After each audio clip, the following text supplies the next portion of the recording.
दोस्तों आप सभी का हमारे चैनल यूनिवर्सिटी थिंकर्स में बहुत बहुत स्वागत है। मैं हूं गुरप्रीत सिंह और आज हम पढ़ने जा रहे हैं सीबीएसई की क्लास 10th की social science book democratic politics 2 के चैप्टर 1 पावर शेयरिंग को। दोस्तों हम कॉपीराइट की वजह से यहां आपको ओपन बुक शो नहीं करेंगे, बट अगर आप अपनी ये बुक सामने रखोगे तो आपको लाइन टू लाइन एक्सप्लेनेशन मिल जाएगी और आपको ये टॉपिक बहुत ही अच्छे से समझ में आएगा। दोस्तों अगर आपने अभी तक हमारे चैनल को सब्सक्राइब नहीं किया है तो आप अभी हमारे चैनल यूनिवर्सिटी थिंकर्स को सब्सक्राइब कर लें ताकि हमारे चैनल की अपडेट्स आपको मिलती रहे। चलिए शुरू करते हैं हमारी आज की वीडियो। दोस्तों बेल्जियम यूरोप का एक स्मॉल सा कंट्री है। एरिया वाइज ये हमारे हरियाणा स्टेट से भी छोटा है। इसकी बाउंड्रीज नीदरलैंड, जर्मनी और लग्जमबर्ग से लगती हैं। इसकी पॉपुलेशन 1 करोड़ से ज्यादा है, मींस हरियाणा की पॉपुलेशन का अप्रॉक्सीमेट हाफ है। इस स्मॉल से कंट्री की एथनिक कंपोजिशन मीन सोसाइटी की जातीय बनावट बहुत कॉम्प्लेक्स है। कंट्री की टोटल पॉपुलेशन का 59% पार्ट फ्लेमिश इलाके में रहता है और डच बोलता है। बाकी के 40% लोग वेलोनिया में रहते हैं और फ्रेंच बोलते हैं। 1% लोग जर्मन बोलते हैं। कैपिटल सिटी ब्रसेल्स के 80% लोग फ्रेंच बोलते हैं और 20% लोग डच लैंग्वेज बोलते हैं। फ्रेंच बोलने वाली कम्युनिटी माइनॉरिटी में है और ये ज्यादा रिच एंड पावरफुल रहे हैं। डच लैंग्वेज वाले लोगों को इस बात से प्रॉब्लम थी क्योंकि उनको बहुत बाद में इकोनॉमिक डेवलपमेंट और एजुकेशन का बेनिफिट मिला था। इसकी वजह से 1950s और 60s में फ्रेंच और डच बोलने वाले लोगों में टेंशन बढ़ने लगी।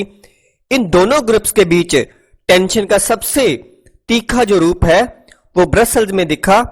डच बोलने वाले लोग नंबर्स के अकॉर्डिंग ज्यादा थे, पर कैपिटल सिटी ब्रसेल्स में इनकी गिनती कम थी और ये ज्यादा रिच और वेल टू डू भी नहीं थे।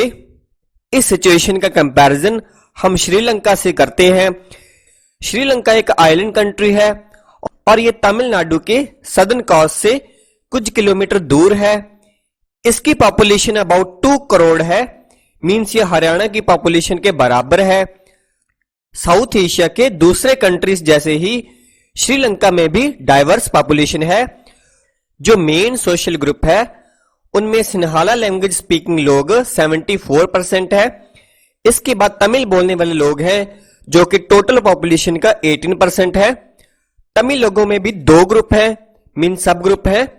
एक तो नेटिव तमिल है जिन्हें श्रीलंकन तमिल कहा जाता है और ये 13% है, और दूसरे हैं इंडियन तमिल जो कि कॉलोनियल पीरियड टाइम इंडिया से लाए गए प्लांटेशन वर्कर्स की संतानें हैं। श्रीलंका के मैप से हमें पता चलता है कि तमिल मेनली कंट्री के नॉर्थ और ईस्ट में बसे हुए हैं। बहुत सारे सिन्हाला स्पीकिंग लोग बुद्धिस्ट हैं, जबकि तमिल लैंग्वेज स्पीकिंग लोगों में हिंदू भी हैं और मुसलमान भी। श्रीलंका की पॉपुलेशन में 7% क्रिश्चियन लोग भी हैं जो तमिल और सिन्हाला दोनों लैंग्वेज बोलते हैं। मेजोरिटेरियनिज्म इन श्रीलंका। श्रीलंका 1948 में एक इंडिपेंडेंट कंट्री बना।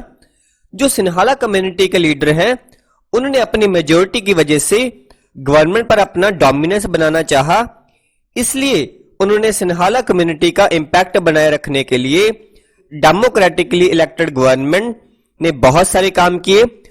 1956 में एक एक्ट पास करके तमिल लैंग्वेज को रिगार्ड ना देते हुए उन्होंने सिन्हाला लैंग्वेज को ऑफिशियल लैंग्वेज डिक्लेयर कर दिया।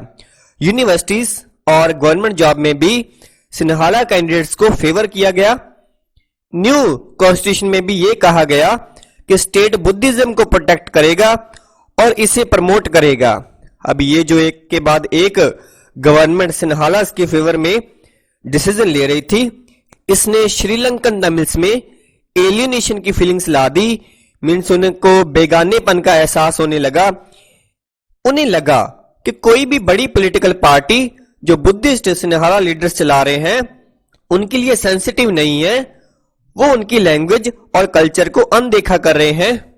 कॉन्स्टिट्यूशन और गवर्नमेंट पॉलिसीज उन्हें इक्वल पॉलिटिकल राइट से अलग कर रही हैं और जॉब्स और दूसरी अपॉर्चुनिटीज में भी उनके साथ भेदभाव हो रहा है। इसका रिजल्ट ये हुआ कि तमिल्स और सिन्हाला ग्रुप्स में रिलेशंस बिगड़ते चले गए। श्रीलंकन तमिल्स ने अपनी पॉलिटिकल पार्टीज बनाई और तमिल्स को अपने एरिया की ऑफिशियल लैंग्वेज बनाने, अपने रीजन में ऑटोनॉमी हासिल करने, एजुकेशन और जॉब्स में इक्वल अपॉर्चुनिटीज पाने के लिए उन्होंने स्ट्रगल किया। पर तमिल्स की पॉपुलेशन वाले इलाके की ऑटोनॉमी की मांग को लगातार ठुकराया गया। 1980s में नॉर्थ ईस्ट श्रीलंका में इंडिपेंडेंट तमिल स्टेट बनाने की डिमांड को लेकर बहुत सारी पॉलिटिकल ऑर्गेनाइजेशंस बनाई गई। दोनों कम्युनिटीज के बीच ये जो अविश्वास था, ये वाइड स्प्रेड कॉन्फ्लिक्ट एक बड़े टकराव में बदल गया। इसका रिजल्ट ये हुआ कि श्रीलंका में सिविल वार शुरू हो गया, जिसकी वजह से दोनों साइड के हजारों लोग मारे गए। बहुत सारे परिवारों को कंट्री छोड़ना पड़ा और वो रिफ्यूजी बन गए। इससे भी बहुत ज्यादा लोगों की रोजी रोटी छिन गई। आपने 10th की इकोनॉमिक्स की बुक के चैप्टर 1 में पढ़ा होगा कि economic development, education and health में श्रीलंका का रिकॉर्ड अच्छा है, पर वहां के सिविल वार से कंट्री के social, culture and economic life में काफी परेशानियां आई। अकोमोडेशन इन बेल्जियम, बेल्जियम के लीडर्स ने समझदारी से काम लिया और श्रीलंका से अलग रास्ता अपनाया। उन्होंने रीजनल डिफरेंसेस और कल्चरल डाइवर्सिटीज को एक्सेप्ट कर लिया। 1970 और 1993 के बीच उन्होंने अपने कॉन्स्टिट्यूशन में 4 टाइम्स अमेंडमेंट सिर्फ इसलिए की ताकि कंट्री में रहने वाले किसी भी पर्सन को एलियनेशन मींस बेगानेपन का एहसास ना हो और वो मिलजुल कर रहें। इसके लिए उन्होंने एक इनोवेटिव सेटअप किया जो पहले किसी भी कंट्री ने नहीं किया। बेल्जियम मॉडल के कुछ एलिमेंट्स समझ लेते हैं। नंबर 1 में है, कॉन्स्टिट्यूशन में यह प्रेस्क्राइब किया गया कि सेंट्रल गवर्नमेंट में डच और फ्रेंच लीडर्स की गिनती एक समान रहेगी। कुछ स्पेशल लॉज तभी पास होंगे जब दोनों ग्रुप के मेंबर्स की मेजोरिटी उनके फेवर में हो। दूसरा है, सेंट्रल गवर्नमेंट की बहुत सी पावर्स कंट्री के दोनों इलाकों की रीजनल गवर्नमेंट को दे दी और स्टेट गवर्नमेंट सेंट्रल गवर्नमेंट के अंडर नहीं है। 3rd नंबर पर है, ब्रसेल्स में अलग गवर्नमेंट है और इसमें भी दोनों कम्युनिटीज के इक्वल रिप्रेजेंटेटिव्स हैं। फ्रेंच पीपल ने ब्रसेल्स में इक्वल रिप्रेजेंटेशन को एक्सेप्ट कर लिया क्योंकि डच पीपल ने सेंट्रल गवर्नमेंट में इक्वल रिप्रेजेंटेशन को एक्सेप्ट कर लिया था। नंबर 4 पर है, सेंट्रल और स्टेट गवर्नमेंट के अलावा यहां 3rd लेवल की गवर्नमेंट भी काम करती है और वो है कम्युनिटी गवर्नमेंट। इस गवर्नमेंट के सिलेक्शन एक ही लैंग्वेज बोलने वाले लोग करते हैं। डच, फ्रेंच और जर्मन बोलने वाले ग्रुप के लोग, चाहे वो कंट्री में जहां भी रहते हो, इस कम्युनिटी गवर्नमेंट को इलेक्ट करते हैं। इस गवर्नमेंट के पास पावर होती है कि वो कल्चर, एजुकेशन और लैंग्वेज से रिलेटेड जो इश्यूज है उन पर डिसीजन ले सकते हैं। अभी आपको ये बेल्जियम मॉडल कुछ कॉम्प्लिकेटेड लग सकता है और ये कॉम्प्लिकेटेड है भी, खुद बेल्जियम में रहने वाले लोगों के लिए भी कॉम्प्लिकेटेड है, पर फिर भी ये सेटअप बहुत सक्सेसफुल रहा।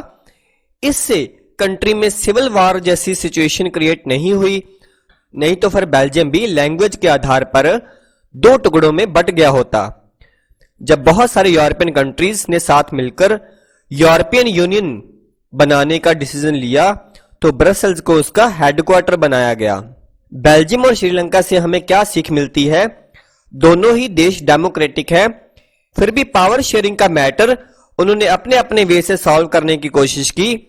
बेल्जियम के लीडर्स को लगा कि डिफरेंट कम्युनिटीज की फीलिंग्स एंड इंटरेस्ट के रिस्पेक्ट करने पर ही देश की यूनिटी पॉसिबल है। इसी एहसास की वजह से वो पावर शेयरिंग पर एग्री हो गए। दूसरी तरफ श्रीलंका ने ठीक उल्टा रास्ता अपनाया।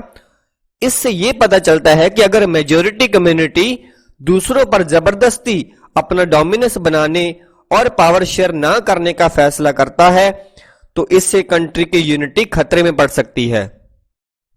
दोस्तों, बाकी का चैप्टर हम नेक्स्ट वीडियो में कवर करेंगे।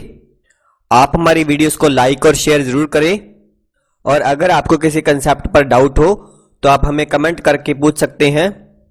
आपने अपना वैल्यूएबल टाइम, प्रेशियस टाइम हमारे इस वीडियो को दिया, हमारे इस चैनल को दिया, उसके लिए आपका बहुत बहुत धन्यवाद। मिलते हैं नेक्स्ट वीडियो में। Thank you everyone.